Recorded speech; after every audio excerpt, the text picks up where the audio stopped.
what I brought you, this you can keep. This is what I brought you, may forget me. I promise you my... Hey guys, my name is Ben Hancock. I'm in Dr. Sweetdan's class, English 102, and today we're going to be talking about my research paper, Biblical Archetypes, found in Katharyn Machan's Hazel Tells Laverne. Alright, let's first discuss archetypes a little bit and what that actually means. Okay, so archetypes are overshadowing themes in characters, in situations, in multiple literary devices that we can actually look at what's happening and see that carried through in multiple different works of literature. So, character archetypes. Let's talk about a few of those. Let's get a little fun with it, okay? The everyman. The lover.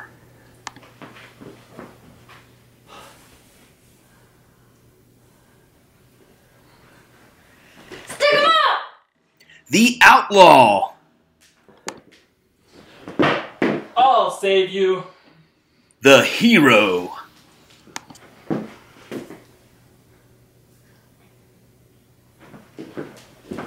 The sage or wise old man. Let me tell you something, Sonny. Alright, so that was a lot of fun, but let's get back on topic here. Outside of character-driven archetypes, there's situational archetypes. Situational archetypes can be seen in the journey, the initiation, good versus evil, and the kicker, the fall of man.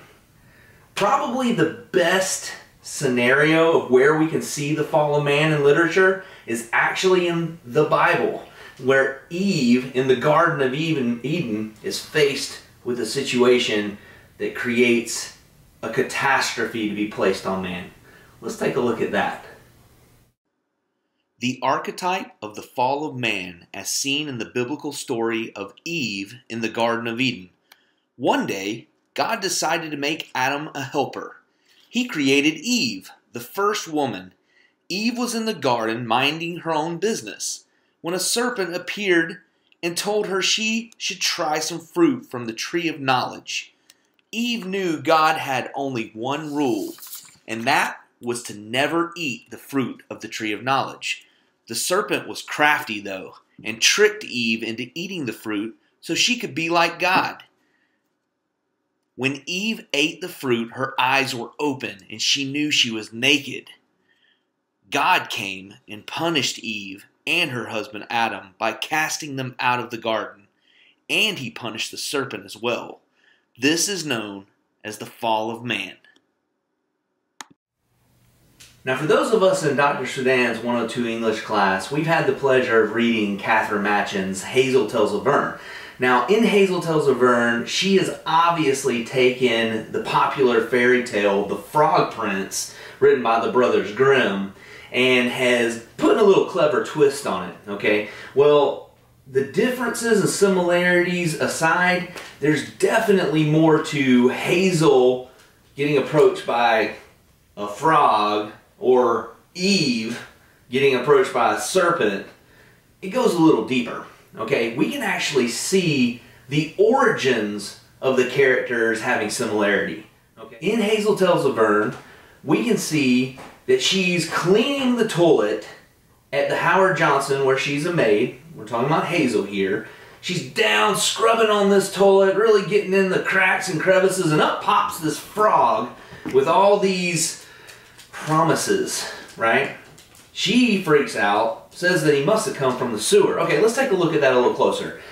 The sewer. What kind of picture does that paint? Something like this? That's gross, okay?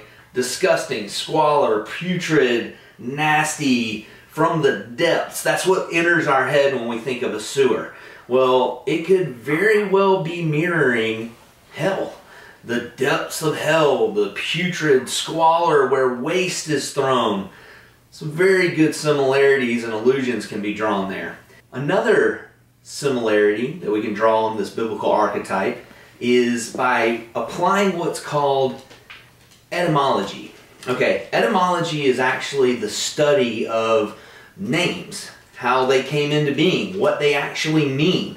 If we look at Hazel, we can see that Hazel is a type of tree, the hazelnut tree. Now, what's interesting is that Hazel is actually relating this story to her friend Laverne. Hence, Hazel tells Laverne. Let's look at Laverne. Laverne is actually the alder tree in meaning. Two trees? Can we pull something together and apply it to that biblical archetype? I'm thinking the tree of knowledge that's present in the story that Eve is tempted with.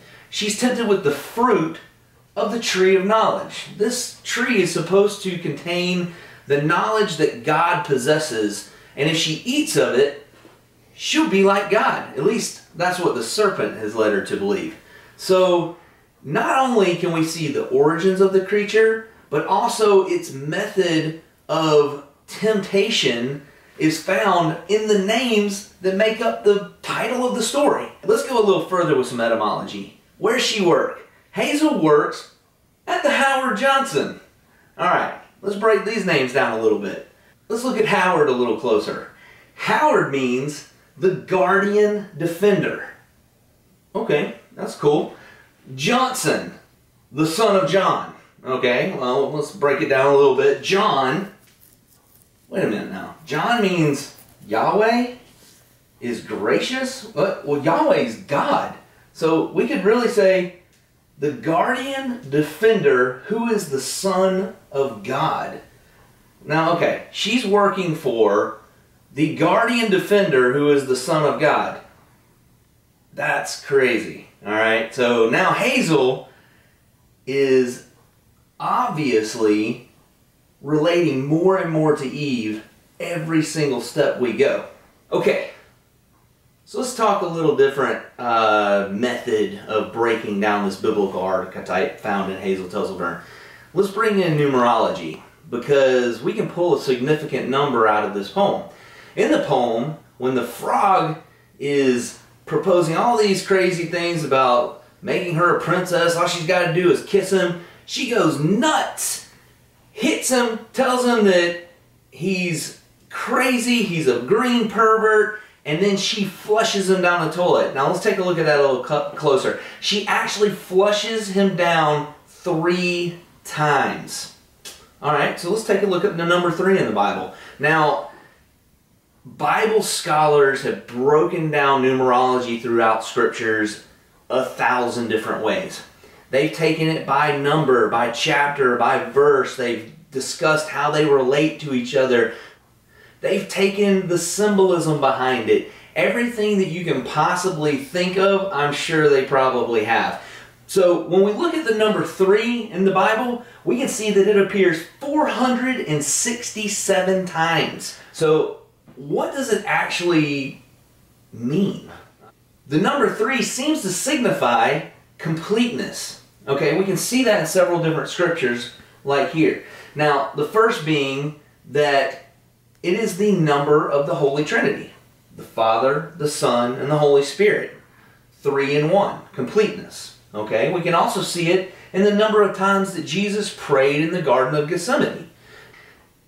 Jesus goes off 3 separate times in this passage to pray to God to give him peace and that God's will would be done. He understands that he's about to be crucified. After the crucifixion, there's 3 days that Jesus is dead before he is risen, as seen here. So, all that being said, the number 3 can definitely show a picture of completeness, of finality. So for Hazel to have to flush this frog down 3 times really seems to signify that overarching biblical archetype. So in conclusion, we can see that Katharyn Machan has taken this biblical archetype of the fall of man, applied it to her poem, Hazel Tells Laverne, but has flipped it on its head. We can actually see Hazel having the fortitude to stand up and say no, whereas Eve did not. She actually succumb to that temptation. Now, Hazel had the fortitude to stay in the reality as she knew it, accepting that as a finality. If only Eve had been so strong. Thank you so much for watching this short video about the biblical archetypes found in Hazel Tells Laverne by Katharyn Machan. If you would like some more information, feel free to read my research paper titled Biblical Archetypes Found in Katharyn Machan's Hazel Tells Laverne. Thanks.